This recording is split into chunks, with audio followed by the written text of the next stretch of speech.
What up, Cavs Nation? I'm your host, Ethan Sands, and I'm back with another episode of the Wine and Gold Talk podcast. I'm joined by your favorite beat reporter, Chris Fedor. Chris, how was your weekend, my guy? Oh, it was great, man. It was a really good weekend. Spent outdoors for most of it. Went to Vermilion to see my mom yesterday. Took Elliot to the beach. That was awesome. Took Elliot to get ice cream. And then today was more of a me day. I told you that my golf game had been in shambles because I just have not been able to golf as much as I would want to. And I think at this point I've had 2 rounds in the state of Ohio and 2 in the state of Florida so far over the last calendar year, and that's just not good enough for me. So I got the itch. The British Open was this week, as you know. We talked about that a little bit. So I decided today that I was going to go to the driving range and I was going to work on my stuff, change the stance, change the takeaway, change the grip, just mess with my whole swing in an environment where whatever my shot is, it just doesn't matter because I'm not playing a competitive round of golf. And that was wonderful. That was exactly what I needed. So it took me a day at the driving range. I was probably there for about 2 hours or so, just smacking a bucket of balls. But my swing is back. The old me is back. And I'm ready for however long. What is it, about 2 months? 2 months before training camp for me to get my butt back to the golf course repeatedly, multiple times a week. So that is my plan for the rest of the summer. The Donovan Mitchell thing is done. The Evan Mobley thing is done. Obviously, the Cavs still have to figure out what they're going to do with Isaac Okoro restricted free agency. Is some team going to make him an offer sheet? Is he just going to play on the qualifying offer? Are the Cavs going to work out a sign and trade with some other team to enhance the roster that kind of way? But a majority of the Cavs offseason business has been taken care of. And that means that all of the vacation that I have had saved up, all of that time with the company that I've had saved up is going to be basically August and September. That's when my offseason begins. And that's when I'm taken to the golf course in Northeast Ohio. Let's go. I was about to say, I was like, it's almost time for us to get a break, it seems like. But that's amazing when you talk about getting to have a little U time at the golf course, get to have a little practice, as they say, when it comes to golf swing and doing all those things. Again, not my area of expertise. I just swing a softball or baseball bat depending on the day, or go to the basketball gym, depending on what's going on in my world. But How or was I your guess weekend? you could act. I mean, it was good. I got to play in my last 2 regular season games of my softball league with the Lincoln Park Pub team. We are going to the playoffs. I have to miss the final regular season game of the season because I'm going to a conference next week. It's going to be a fun family reunion of NABJ, the National Association of Black Journalists in Chicago. But it's gonna be a lot of fun, and I just found out the dates for the playoffs for my softball team, and they said that the championship week, the semifinals and championship game day, which is gonna be because they double them up, they do double headers on those games. It's the same day I'm set to leave for my cruise at the end of August. So I may or may not, depending on how well we do in the playoffs, be changing my flight. because the cruise takes off on Sunday, and if I can get a later flight on Saturday, we're still bingo bango, still good. But I think it's going to be definitely an interesting situation, and I'm glad that we are both have some plans going on when it comes to the quote-unquote off-season, especially with basically the news of Isaac Okoro, trying to figure out what's going to happen with that, and then if the Cavs decide to add a power forward, small forward, center backup guy, which we kind of think will happen along with the Isaac Okoro thing if he does not resign or accept the qualifying offer with the Cavs. But that's all good and well. But today, I want to talk about what happened most recently? You mentioned it. Evan Mobley signed an extension with the Cleveland Cavaliers, a rookie max scale contract that could be worth up to 5 years, $269 million. It's a big one, Chris. He Hmm. based on the contract that he signed originally, that's obviously the contract with incentives baked in. I believe it's $224 million currently, and that's only second to a yearly earnings to Donovan Mitchell on this team. And I know the Cavs were talking about Darius Garland was the franchise highest paid player, yada, yada, Hmm. yada. Well, you got three contenders now for whoever you want to talk about making money and needing to pay and put their money where their mouth is. But Evan Mobley, this guy is being paid not only for his defensive prowess that we have seen since he entered into the NBA, but his offensive game that could be bolstered by the acquisition of head coach Kenny Atkinson. And Chris, I have an article coming out tomorrow for for cleveland.com talking about how Kenny Atkinson used the offense and the two bigs that are both non-shooting of Kevon Looney and Draymond Green to be successful with the Golden State Warriors, and how that could potentially transfer to Evan Mobley and Jared Allen. Chris, first and foremost, what were your initial thoughts and reaction to the Evan Mobley deal that we always knew was going to take place? Yeah, it was just a matter of time. My reaction to it was very, very straightforward. Evan Mobley wanted to get it done. There was motivation from his side, and then there was motivation from the Cavs. The Cavs were obviously hopeful that it was going to get done. You never want to sit there and be fully confident when you're talking about people, when you're talking about motivations and stuff like that. But the Cavs were always going to give him the rookie scale max extension, and Evan Mobley was always going to take the rookie scale max extension when it was eventually offered to him.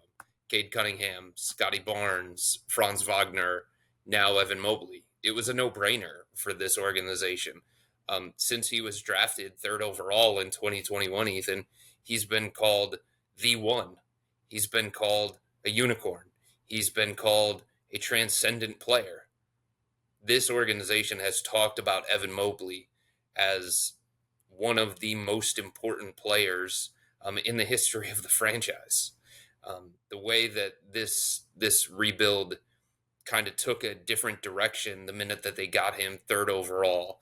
And it wasn't just him, obviously. You know, Jared Allen, Darius Garland, and then Donovan Mitchell coming in the trade as well. But the view of this organization, the feeling inside this organization first changed when Evan Mobley was drafted third overall, because they said, we've got somebody. We've got somebody to build this thing around. We've got somebody to make a core piece. We've got somebody who is going to be a cornerstone of what we become in the future. And multiple assistant coaches who are no longer here because they were on the JB Bickerstaff staff, they talked about another banner is not going to be hung in Cleveland until Evan Mobley is the best player in this organization. Not Donovan Mitchell, not Darius Garland, not Jared Allen, Evan Mobley, because of the various things that he can do at both ends of the floor. So nothing of the way that the Cavs felt about Evan since drafting him third overall a couple of years ago, none of that changed. If anything, this just solidifies how much they believe in his future. And this isn't only about paying him for what he can become. A big part of that is, but it's also rewarding him for what he has done already to this point. You know, he's already one of the premier defenders in the entire NBA. Make a list of the top 5 defensive player of the year candidates going into next year. He's in the top 5. There's no doubt. He is one of the premier defenders in the league. It's his third year in the NBA, going into his fourth year now. He's finished third in Defensive Player of the Year. He's first team All Defense. He finished runner up to Scotty Barnes for Rookie of the Year. And that doesn't even talk about the evolution that he is starting to make on the offensive end of the floor, which you saw in the Boston series, Eastern Conference semifinals, best team in the NBA, eventual NBA champions. And Evan Mobley in year 3, without Donovan Mitchell, without Jared Allen, was one of the best players in that series. more than 20 points per game, better than 60% from the field, making an impact on the defensive end of the floor. No, the Cavs weren't really competitive in that series. They lost it 4-1, but that doesn't take away from the way that Evan played in that particular series, the way that he guarded in the Orlando series, all of the things that he's already done throughout the course of his career, the things that he has done to turn himself into an elite individual and team defender. Those things are built in to this contract extension. And the other layer to that, Ethan, is where the Cavs expect him to go and the kind of player that they expect him to be. They expect an all-star. They expect an all-NBA player. They expect an MVP candidate. That's what they have expected since drafting him third overall a couple of years ago. And that hasn't changed. If anything, that feeling has been more emboldened. Yeah, and I mentioned the article that I have coming for cleveland.com tomorrow about the partnership of Jared Allen and Evan Mobley as two non-shooting bigs. Well, Evan Mobley could kind of fix that whole situation if he takes a jump offensively with his shot that we know he's been working on since the middle of last season when he was injured, had arthroscopic surgery on his knee, and then came back to a team that was using the three-point shot to a higher volume than they have used all season. Right? He said, well, if I want to get some minutes, if I want to be able to have the same role, be able to be productive, be able to be a contributing asset to this team on multiple aspects of the offensive floor, I need to improve my shooting. And everybody was able to take that note, and he did that coming into his second half of the season. And as you mentioned, Chris, that game 5 against the Boston Celtics, it was like, hold on now. Okay, is this what we're going to get to see? And it was more so him being able to not only make shots from beyond the arc, but create his own shot, be able to get into the interior and face up, and also go to post moves that he's contributed. Like, it's not just building on what he didn't have before, but also growing the game that he had cultivated from since he's been in the league and beforehand. So, speaking of where we see Evan Mobley going, how far we see him getting in his career, the MVP caliber player, the leading this team to Eastern Conference Finals, NBA Finals, that's where they want to go. And to do that, Chris, I feel like I've been leaving you out of the fun conversations that we've been having on this podcast, right? Like most of the time, it's me and Jimmy chopping it up, giving our rankings of players, teams, organizations, whatever you want to call it in the NBA. But today, Evan Mobley is a guy who we see going into his future and trying to be a Cavalier great, trying to be an NBA great. That's the expectation now, as we talked about, from this Cavs organization because of the money that they just ushered him, right? So today, because he's a power forward right now, we're going to stick with that position. Chris, who are your top 10 Cavalier power forwards of all time? And I'm going to let you have a second to do your research because I know I'm kind of putting you on the spot. But how close do you? I think Evan Mobley right now obviously hasn't won a championship as most of these Cavaliers power forwards have. And like, how close do you think? Yeah. Top 20, top 25, top 15? Well, so first I have a question. What position is LeBron? Small forward. He doesn't count at power forward, even though he played certain lineups at power forward. So We're gonna yes, put him at small forward only. So yes, small forward only. So that's funny because when I was doing my research for this topic, they got players like Tristan Thompson as a power forward. Like, Yeah, no, he's not a power forward. He's a center. They did have LeBron James listed on this list that I'm looking at for reference. But no, we are talking about true power forward. So like guys like Kevin Love. Okay. Like, so I have another question because I want to make sure that we understand the parameters of this conversation. Are we only talking about their career with the Cavs, or are we talking about everything that they've accomplished, including the time that they spent with the Cavs? I think because we are gonna, because obviously Evan Mobley wants to be top of the NBA, we are gonna get into guys that played in the NBA, the top power forwards in the league. Okay. But because not a lot of players played as a power forward for the Cavs, I think if they played like a full season with the Cavs, Mm. that should be a fair player for power forwards for the Cavs franchise. So I Ooh. have you a little more wiggle room when it comes to that. I don't know that I like that. I don't know that I like that because I think it needs to be just how they performed while with the Cavs. Because if it's all encompassing, then Kevin Love is going to be at the top of the list. But his best seasons, statistically and from a production standpoint, all came before he got to the Cavs when he was with the Minnesota Timberwolves. And we can do this with a few other guys, right? Nate Thurmond.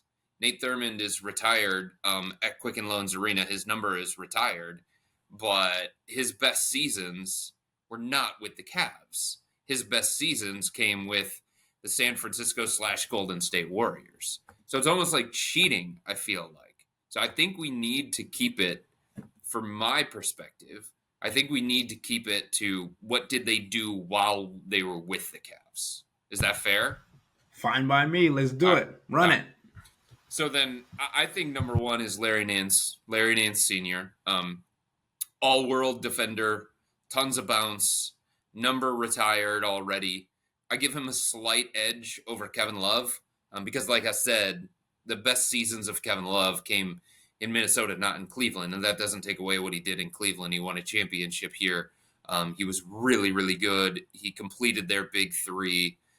They would not have won a championship without him. But he just didn't have the same kinds of opportunities to be that all NBA player that he was in Minnesota when he got here to Cleveland. So I give a slight edge to Larry Nance Sr. I'll have him number one. Kevin Love two. Sean Kemp, before he ate himself out of the league, would be number three. John Hot Rod Williams would be number four. Then it kind of gets thin, right? You start talking about Tyrone Hill, Carlos Boozer, Antoine Jameson. Like, for the few years that he was here in Cleveland and he played really, really well.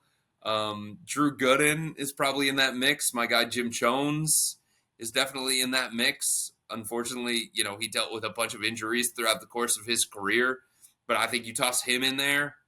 Chris Mills, Roy Hinson.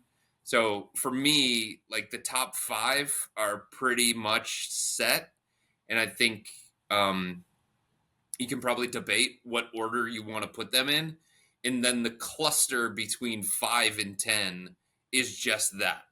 It's a cluster, and it's like, what do you value most? And what do you feel like separates one guy over the other?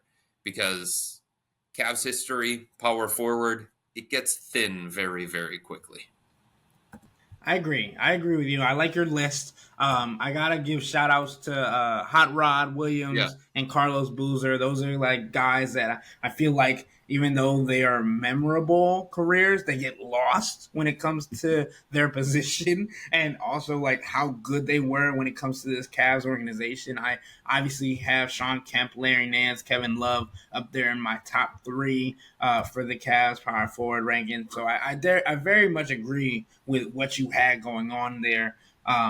It was just so funny doing research on these and picking up different names and obviously reading about Antoine Jameson Right? and all of these guys that are like, you feel like, huh, how how good were the Cavs? They just didn't get over the hump, huh? Like it's really interesting to think about the different lineups that were constructed, the Yeah. different people that passed through, and then you think about how many people LeBron James has played against in his NBA career. I don't know what the number is now, but I thought it was like 20% of the players that played in the NBA of all time or whatever. Like that's just nuts to me. But now Now we get into a bigger range of players that I feel like we can definitely go a little bit more in depth on because of the careers that were had, the Mm, arguments that could be placed on these players.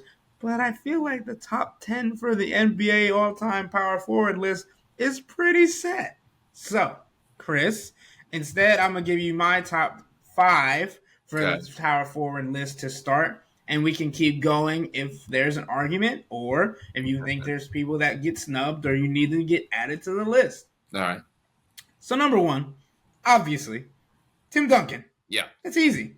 Yeah. Easy as cake, right? Then the second one is Kevin Garnett for me, right? Everybody wants to argue Karl Malone and I mean, yes, Karl Malone's got a lot of things going on. I don't really want to talk about You Karl Malone think a whole lot in this podcast. So we're going to move on. He should be 2 or 3, depending on whatever y'all got going on. But Kevin Garnett too? for me, because I give him brownie points for not getting in trouble while he was in the NBA as much, you know. So Karl Malone gets duck down a couple points for me. All right. Anyway, then you go ahead and you get Dirk Nowitzki in there, obviously, and then I really wish he would have won a championship because I feel like this list would be a lot different. But Charles Mhm. Barkley as well, and then you get the new guy in Giannis Antetokounmpo, Okay. who feels like he is coming up in in the power forward rankings of all time already. The MVPs, the championship, all of those different things. So, Chris, first, what do you think of the list, and then where do you think we go from here? I think you need to rip it up and start over. Kevin Garnett too. Come on, man. No. No.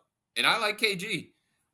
He definitely revolutionized the game in terms of his ability to shoot from the outside, play defense the way that he did at his size, bounce between center and power forward.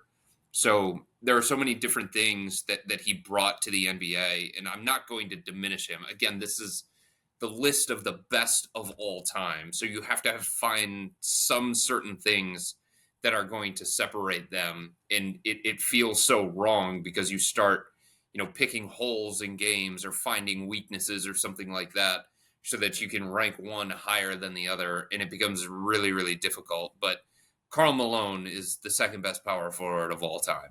2-time MVP, 14-time All NBA, 14-time All Star. Um, it's there's nothing that you can point to within his resume that is missing. He On the was basketball court as well. I'm gonna just yeah, cut in and I'm gonna say no on the doubt, basketball court. absolutely. I mean, his list of achievements is ridiculous. What is he, second all time on the scoring list? Third all time on the scoring list, something like that. Um, yeah, I mean, I get Kevin Garnett and great player in his own right, just like Dirk, great player, just like Charles Barkley, great player. Um, Elvin Hayes, great player, somebody else who probably is right there borderline top 5. But on the court, Karl Malone, I definitely think second best power forward of all time. I think that the way that he impacted the game, the longevity that he had, the consistency that he had, just slightly better and more impactful than KG for me on the court I, again. I'm not gonna disagree with you. Like I said when I was giving my list, I deducted points I know. from things going on outside off the court. Okay, so obviously Karl Malone is the second best power forward of all time. Okay, I said it. Don't ever make me say it again. But KG on my list is number 2. Okay, they're moving on. Charles Barkley, definitely in that mix. I definitely think he's got to be top 5, despite the gigantic hole on his resume with the no ring. I think when you get into titles and stuff like that, and you start talking about a guy and whether they win a championship, you have to acknowledge the fact that that is a team. That is a team thing, and I'm not going to hold it against Charles Barkley that the team around him just wasn't good enough. The organization that he played for wasn't good enough. And he ran into some of the most dominant teams of the last 30, 40 years in the NBA. You know what I mean? Like it's almost a situation of what could have been for the Cavs if they didn't run into the dynastic Golden State Warriors. The time that LeBron came back to Cleveland just so happened to coincide with one of the best teams ever assembled also being there. So for Charles Barkley to play in the era that he did and have to compete against some of those teams that he had to compete against, the fact that Phoenix didn't win a championship, the fact that Philadelphia didn't win a championship, I'm not going to hold that against him. I can acknowledge all the great things that he did, and all of the ways that he impacted the game and the consistency that he played with and the longevity that he had. I can acknowledge all of those things and I can appreciate all of those things and I can judge all those things independent of his team success. Um, so I think when you're talking about rings, that usually to me is more of like a tiebreaker when you have guys that are very, very close and you're looking for some kind of separator. But apart from that, I think his strength, his agility, his skill, his inside outside game, his rebounding capabilities, the physicality that he played with, the way that he elevated, not to a championship, but he elevated multiple franchises. That speaks to me. And, you know, it is unfortunate for him because he continues to get made fun of by his cohorts on inside the NBA that he doesn't have a championship ring. But I can understand his greatness and I can appreciate his greatness. And I can say, even though he doesn't have that, he still is one of the top 5 power forwards of all time.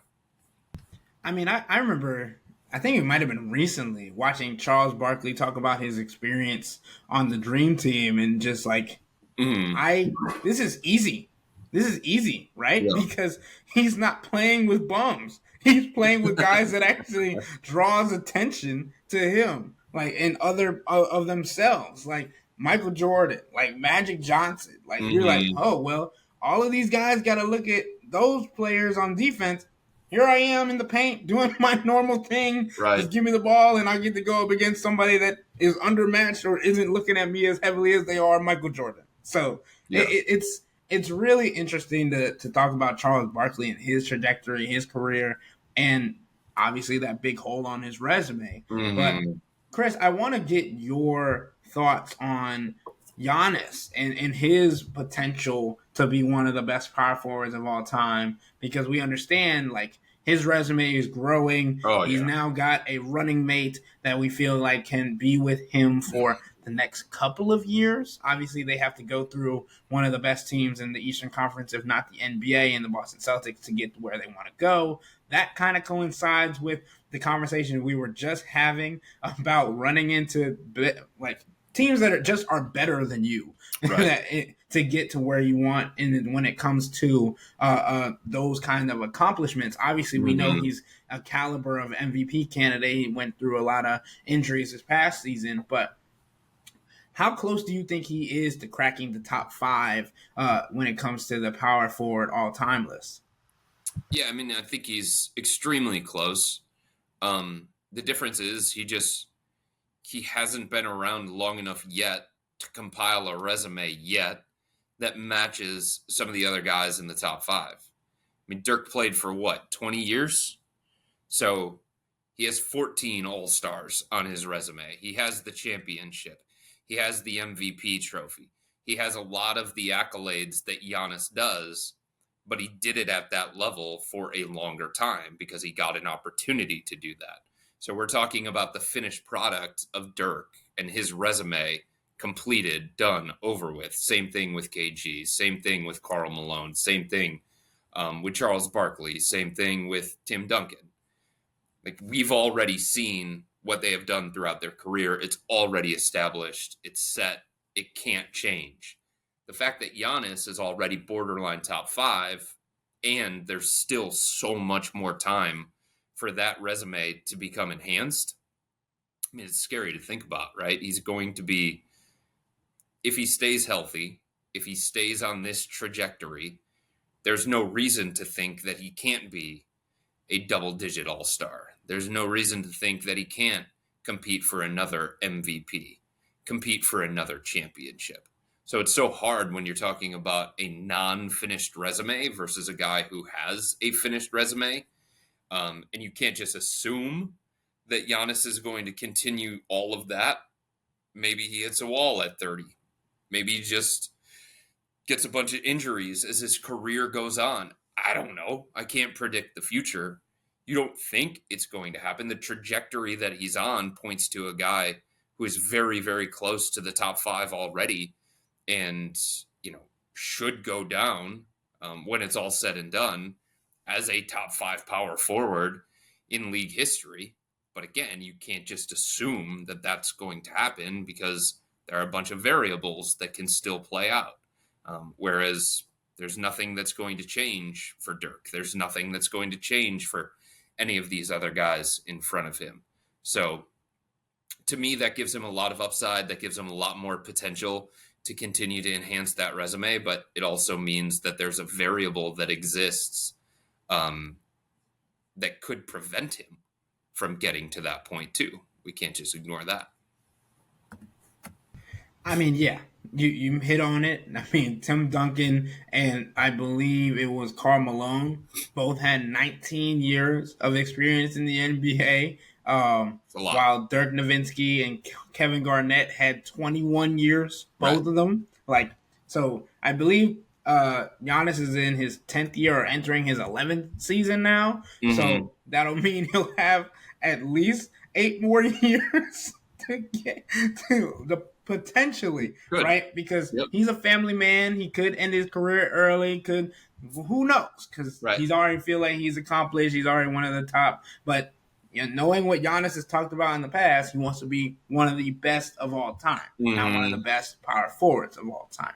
And that kind of circles back to the conversation. And sure, Chris, we will get into the best teams of all time. That'll be a different conversation we have. I feel like we talked about that briefly on a couple occasions. But bringing it back to Evan Mobley and what he's trying to get to, he pictures himself as one of the best in Cavs history. He wants to get there. He wants to be more than just a unicorn named. He doesn't want to change his nickname to an alien like Victor Wembanyama. He wants to write his own story. He's a quiet, kill-mannered personnel. He wants to get after it, be tenacious, and do everything he can to get to that level, to get to the level of these guys that we've talked about. And he's entering year 4, year 5? Mm-hmm. This is what we're talking about when it comes to a youngster who is coming up and is ready to take on to the next stages of his career. Obviously, we compared him to the contracts that we've seen recently with people in his same draft class, Scotty Barnes, Franz Wagner, Kate Cunningham. But he wants to stand out. And to do that, as much as he does on the defensive end, taking his game to the next level offensively is going to be the next step. And Chris, I think this is what I wanted to ask you to round out this podcast. Do you think that he's going to be better suited to do that as he is right now with Jared Allen by his side? Because I understand that even if his offensive game grows, even if his offensive game doesn't grow, especially with Kenny Atkinson there, that they could possibly work something out. But if his offensive game grows to the next level, then it's like, okay, Jared Allen is a great defensive running mate for Evan Mobley. They know how to run that stitch together. Would Jared Allen be a person that you could see that working with Evan Mobley long term? I think there are a couple of things here, Ethan. I think we talked a little bit about Kevin Love and the Minnesota years of Kevin Love. That was a 26-12 guy. He was the clear-cut alpha on that roster, right? For a majority of Kevin Garnett's career, he was the clear-cut alpha. He was the go-to option offensively. You can say the same thing about Giannis. You can say the same thing about Charles Barkley. You can say the same thing about Karl Malone, right? It's hard when it comes to Evan because Donovan Mitchell is going to take 20 shots a game. Donovan Mitchell is going to handle a majority of the usage. That kind of stuff, well, close to 20 shots a game. I'm kind of exaggerating a little bit, but you know what I'm saying. He's not going to be number one in the offensive hierarchy as long as he plays alongside Donovan Mitchell. And I think that's going to prevent him potentially from being as productive as maybe people would want from a guy who is making what Evan is going to be making. I also think it may prevent him from being as productive as some of the other guys in his draft class, just because productivity is a byproduct of opportunity. And the opportunities that Evan is going to get here in Cleveland, while they could increase with Kenny Atkinson, and he has all these different ideas of ways to use Evan offensively, enhance his offensive game, get him more involved offensively, I think there's a ceiling to what he can become in this kind of offensive setup. There are two ball dominant guards here in Donovan Mitchell and Darius Garland. They're going to occupy a lot of the possessions. They're going to take a lot of the shots. They're going to swallow up a lot of the offensive usage. The production, I just think, is going to be hard for Evan to be consistently around that 20 point per game, 22 point per game mark, something along those lines. And you touched on the other layer to this whole thing, and it is Jared Allen. I'm not saying that the Cavs need to go out and trade Jared Allen just for something, right? If the opportunity presents itself, the right opportunity presents itself, I do think it's something that the Cavs need to explore, because I am still of the belief that Evan Mobley and Jared Allen stylistically will continue to get in each other's way. And look, it's a 48-minute basketball game. They don't have to play a whole bunch of minutes together. There's a way to stagger them. Maybe it's Jared Allen coming out at the 3-minute mark of the first quarter or the 5-minute mark of the first quarter. However Kenny Atkinson wants to do it. There is a way throughout the course of games, throughout the course of a season, to split them up enough to give Jared a little bit of freedom, Evan a little bit of freedom, and give them opportunities to work in the comfort areas where they can be maximized. But at the same time, like, I do think there are overlapping skill sets here between those two guys offensively. And I just don't think that Evan is going to consistently become the kind of offensive player that so many people want him to become if he's going to share the floor with Jared Allen as much as he does.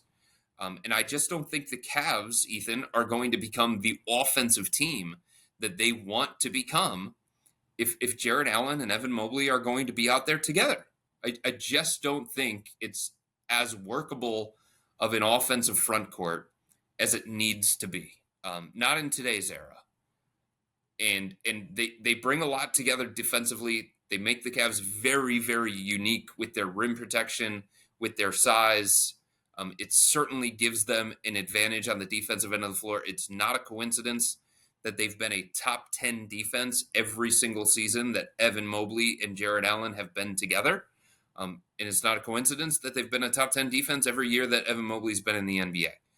But I just think there are limitations that come with those guys individually, offensively, and I think there are limitations that come with this team offensively with them together. And I think eventually the Cavs are going to have to make a decision. I think they're going to have to commit to Evan Mobley as the full-time center, the way that San Antonio did with Victor Wembanyama, and allow him to go through the growing pains that could come with playing full-time center, the physical mismatches that could come with playing full-time center.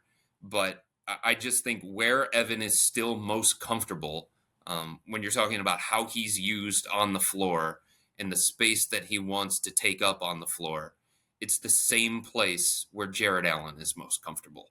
And I just don't see that changing coming into this year. I don't think Evan's going to be a good enough perimeter player. I don't think he's going to be a good enough three-point shooter. I don't think he's going to believe that the three-point shot is better than some of these other offensive things that he can do and the things that make him comfortable playing near the dunker spot, playing on the short roll, playing face up, playing off the elbows, getting the ball on the move. Things along those lines become harder for him when Jared is also on the floor, clogging up the paint and playing in the same spots where Evan wants to play. Chris, I think it's really important what you said about speaking more so about splitting them up, right? Because that's where they're most comfortable when they're able to Mm-hmm. do their own thing, when they're able to roam the paint on offense and on defense.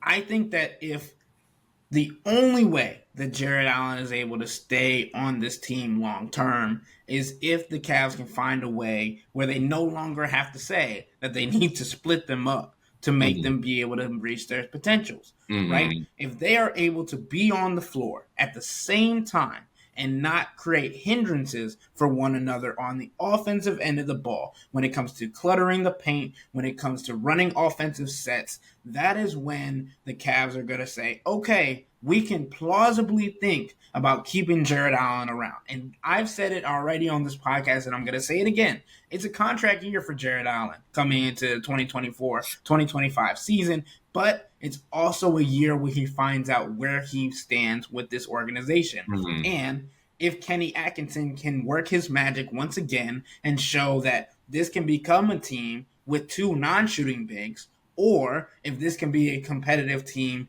with Evan Mobley growing as someone who can space the floor as a three-pointer. So there's really three scenarios, Chris. Either Evan Mobley grows as a three-point shooter and proves everybody wrong, because I don't think there's a lot of people on this planet that believe that Evan Mobley is going to go from what he was last year to where he needs to be as a three-point shooter.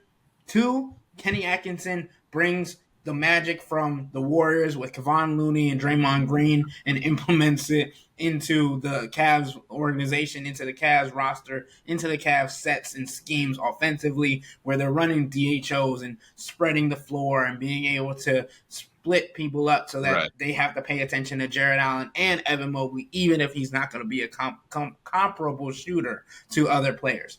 And I think it's possible. And the third one, Jared Allen's got to get loose and do Mm-hmm. his thing offensively or just get the boot. But Well, here's the other thing. I get the whole Kevon Looney and Draymond Green thing, and it's a good comparison, and it's something that Kenny Atkinson talked about in his introductory press conference. It's something that the Cavs talked to Kenny Atkinson about during his coaching interviews. They wanted to get his ideas, and he brought that up. He brought up Draymond, and he brought up Looney. They don't have Steph Curry and Klay Thompson. Okay? Like, I get it. They have Darius Garland. They have Donovan Mitchell. Both of them very, very good players. Donovan Mitchell, MVP candidate. Donovan Mitchell, multi-time All-Star. Donovan Mitchell, one of the 15 best players in the entire NBA. But he's not a shooter like Klay. He's not the caliber of shooter that Klay is, right? There are different things that you can get away with when it comes to roster construction, when it comes to play style, when you have Klay and Steph just creating havoc everywhere they go, being as comfortable as they are off the ball, running their split actions, all of those different things. And this doesn't take away from Donovan and Darius, because I'm really, really interested to see how Kenny Atkinson is going to use those guys together, maximize them together. But you're able to work a little bit easier with the limitations of Draymond and Looney when you have Steph and Klay out there. The Cavs can't run the same Looney Draymond stuff because they don't have the same personnel to do it. Like, a lot of times what you do offensively, the system that you use, the play calls that you have, the sets that you want to run, that's oftentimes dictated by the personnel that you have. And stylistically, Darius Garland and Steph Curry are not the same. And stylistically, Donovan Mitchell and Klay Thompson are not the same. So I think the idea of trying to do some of those things, some of those Draymond-y stuff with either Jared Allen or Evan Mobley. It's good. I like that. You want to have those kinds of ideas. You want to be able to look at Evan like that, where he can make plays from the elbow, where he can be an initiator, a creator, not just a finisher. You like that you feel confident enough that you can tap into some of those Draymond skills with Evan, with Jarrett in certain cases. And that's great. It's a great idea. And Kenny Atkinson should want to try those things.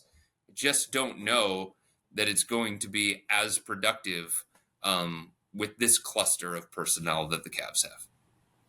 Yeah, I mean, I was not comparing anybody on the Cavs to Stephen Curry and Klay Thompson, but I do think that the attention that they draw is similar when it comes to how dynamic defenses understand Donovan Mitchell and Darius Garland to be with the ball in their hands and needing to have eyes on them.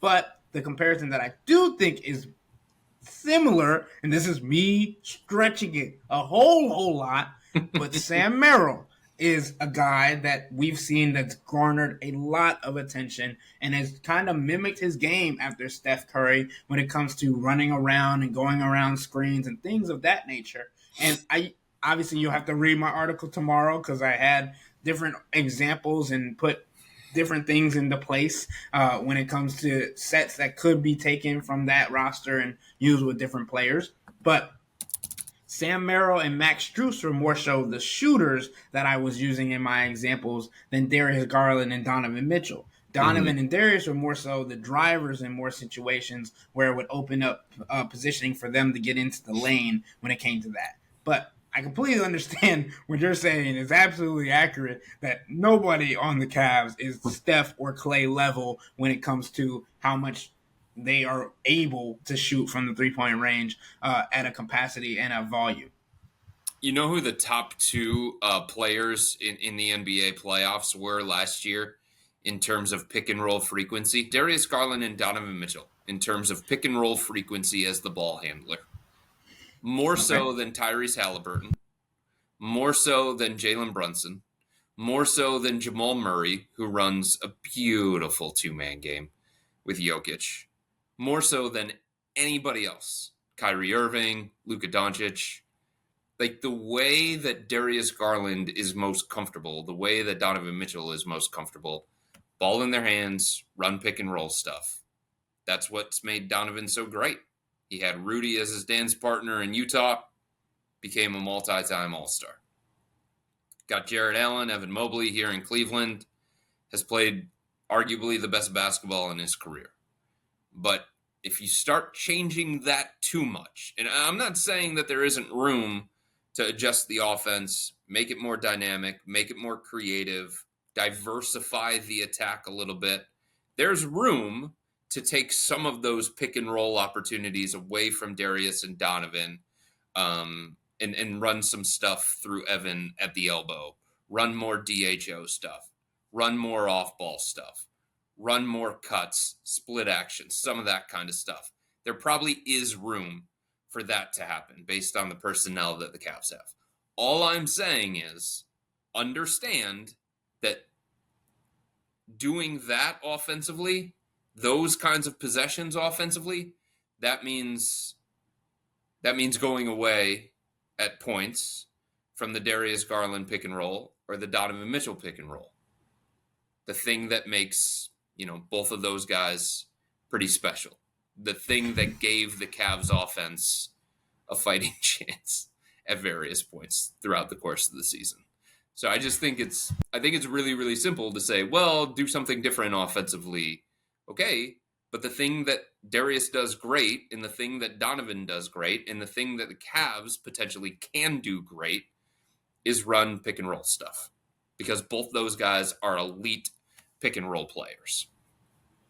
And I think the last thing I'm gonna say on this topic, because I think it's important for what you said, and the offense that the offense that the Warriors ran when Kenny Atkinson first got to the Warriors was rescreening a Yeah. huge aspect of that was because of Kevon Looney and Draymond Green and how good they were at rescreening.